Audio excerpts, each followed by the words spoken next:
نن موږ داسې ځوانان فارغوو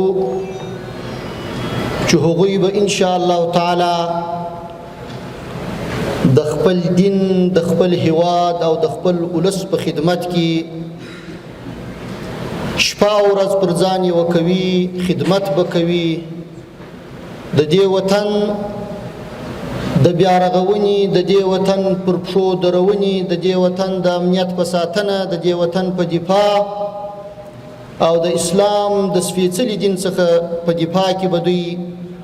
نه ستړي کېدونکي هلې ځلې کوي. امید لرو چې دوی به الله جل جلاله د دې سپېڅلو موخو دپاره خاص کړي وي او الله جل جلاله به دوی ته توفیق ورکړي چې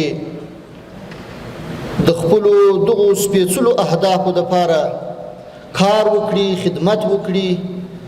چې هم الله جل جلاله ورڅخه راضي سي، هم دا ملت ورڅخه راضي سي او هم یې د خپل وطن خدمت کړی وي.